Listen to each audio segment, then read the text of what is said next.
Yun, magandang araw po sa inyo lahat. Welcome po sa Makapili TV. Eto na po, kahit pa paano po pala may nagagawa rin po pala maganda itong si Congressman Ace Barbers. So, wala siya ngayon sa Quadcom. Nandito ngayon siya sa hearing kung saan ang pinag-uusapan po ay tungkol po sa bigas. Dito meron po siyang napansin sa isa sa mga sinasabi niya baguhan lang daw siyang player sa pag-i-import po ng bigas. Pero nagtataka si Congressman Ace Barbers na paanong nangyaring bago lang siya nag-ooperate pero nakatiklo kagad siya ng isang malaking shipment ng imported na bigas na birang-birang mangyari yun. So ito, panoorin po natin kung paano ito na-discover ni Congressman Ace Barbers at ano yung naging palusot nitong isang wholesaler po ng bigas. So panoorin po natin ito, pero bago ang lahat, kung hindi ka pa nakasubscribe sa Makapili TV, baka pwede naman pong pakipindot po muna yung subscribe button. At the same time, palike na rin po ng video, wala naman pong bayad yan. Kaya pindot na. So ito, panoorin po natin Congressman Ace Barbers. Pasok! Very short, just with the indulgence of Congresswoman Castro. Yeah. If I may. Thank you, Mr. Chair. Very, very short lang ito. Kasi hindi ako makamove on dun sa this year lang siya nag-umpisa, si King B. And yet, ang transaction siya is worth 1 billion. 1.2. 1.2 billion. Let me remind you, Mr. King B, you're under oath, no?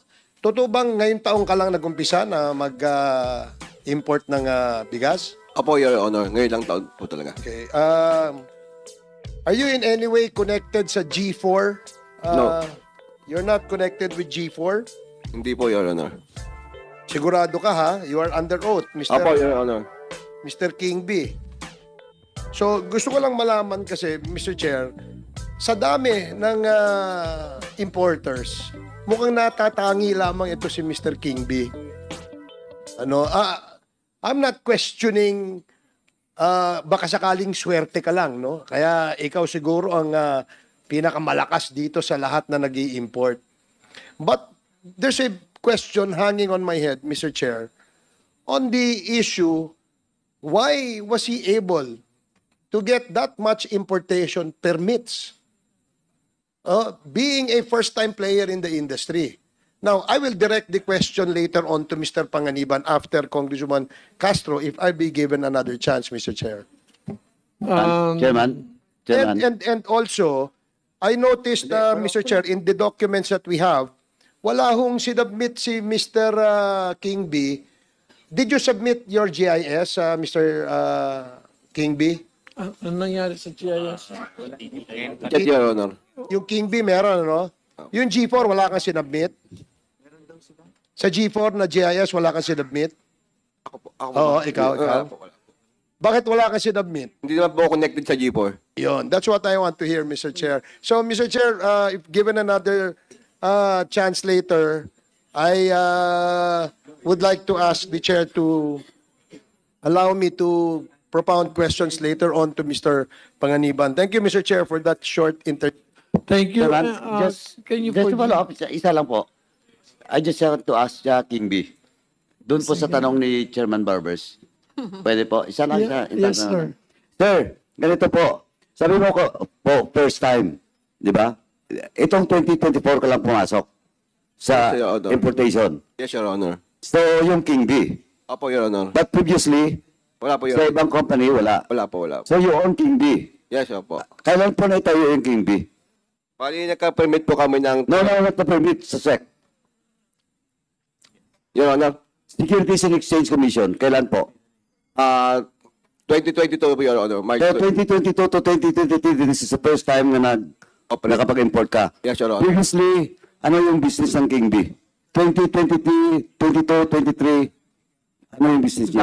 Bumibili lang po ako sa labas, Your Honor. Sorry? Assign rice industry din po ako, pero bumibili lang po ako sa ibang ano.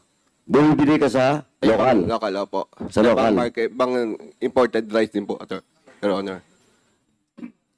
Bumibili ka sa local, saka sa Imported. importer. Opo. Sino yung importer that time? Doon din lang po sa sa loob ng... Sino nga? Marami po kasi yun eh. Kung saan, Sino nga marami? hindi ko na po tanda ito, Your Honor. Ayan ka na naman, di mo na mamatandaan. Marami po kasi binibilan. Ako na po kasi... yung... Isa lang. Kasi marami, sabi mo, isa lang. I will check po, Your Honor. Ayun ka na naman, I will check. But the data being asked you, kanina pa po, pati yung ano, yung profit mo, yung kita mo, paki-submit before the hearing ends. I will check, Your Honor po. I will check, Your Honor. Before the hearing ends. Pati yung ano, yung isang importer na sinasabi mong kinukunan mo. Yes, Your Honor. Wala ba dito sa, Wala po, Your Honor. wala dito?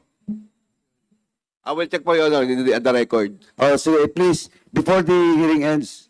Ah, Oh, thank you, Chairman. I just want to put a point of observation. Sir, kay King B, you mentioned that sorry, with the indulgence of Concastor, because this is something that we saw I think I heard in the transcript a while ago. Before this, ay bumibili lang po kayo local? Tama po ba? Yes, Your Honor. Local,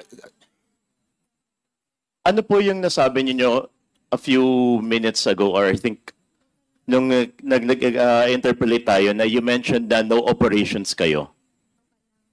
sorry po, Your Honor. I think I don't know if we could look into the transcript. You mentioned that you were not operating from before this year. Tama po ba? Wala po. You have no operation. Nagkamali lang po kayo. Wala po. Could you clarify what do you mean by no operations? Sorry po. No. Sorry. Could you clarify what do you mean by no operations kayo nun? Totally wala po talaga. This January lang po ako nag-start. So nung tinanong ni Congressman Paduano na what were you doing nung 2022, 2023, sabi niyo po sumasagot. bumibili kayo sa local. Tapos now you're saying no operation. So ano po talaga? Please remember you're under oath. Ano po, ang ibang negosyo po namin, supermarket po, at saka tracking lang. So why did you say na no operations kayo? Under po ng King B, sir. No operation under King B. So what were you operating as under before? Other company po ng supermarket lang, grocery store po, sir. Under what name po? Gabe Supermarket po. Ano lang, sir, normal, parang Sir, pangalan lang po ng under the BPI list of importers, you were listed in 2022.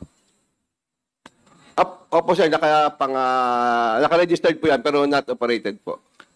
I don't know what to do with you, but I am a very forgiving person. We want to get to the truth, but more primordial is really to bring prices down and to preempt any further dysfunction in the food markets of this country.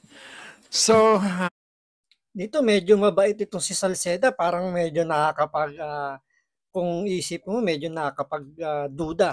Hindi naman sa pero kung i-compare mo sa Quadcom tsaka dun sa Committee of Good Government and Public Accountability, mas malumanay at parang pinipigilan niya na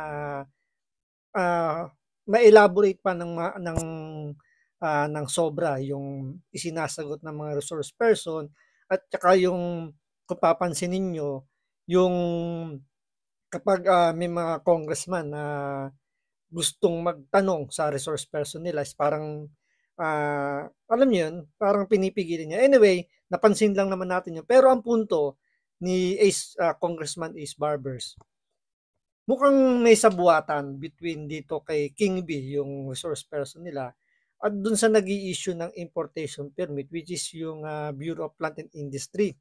Dahil nga, paano siya nakakuha ng ganong karaming importation permit? Dahil kabago-bago niya lang. So, paano siya pinagkatiwalaan ng Bureau of Plant and Industry para bigyan ng ganong karaming importation ng permit? At the same time, nakapag-produce siya ng almost 1.2 billion billion, hindi million, billion of pesos para makapag-import na imported na bigas. Kaya kung iisipin mo, medyo nakakapagtaas ng kilay dahil may mga malalaking importer ng bigas tulad nga na sinasabi niya yung G4.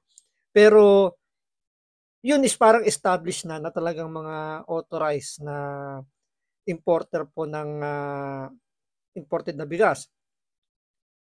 Pero itong isang bagong player lang na hindi pa connected sa G4 is nakakuha ng ganong kalaking shipment ng imported na bigas. So, kahit sino po is magtataka. Kaya nga dito, maraming congressman yung nagtataka rito na paano nangyari. At the same time, si Paduano na alam naman natin na ito gigil lagi magpa-cite in contempt. Hindi man lang niya mapiga na kahit isang importer ng bigas na kinukuha na niya nung hindi pa siya nag-ooperate under King Bee sa pagkuha ng mga imported na bigas is wala siyang maalalang pangalan kahit isa.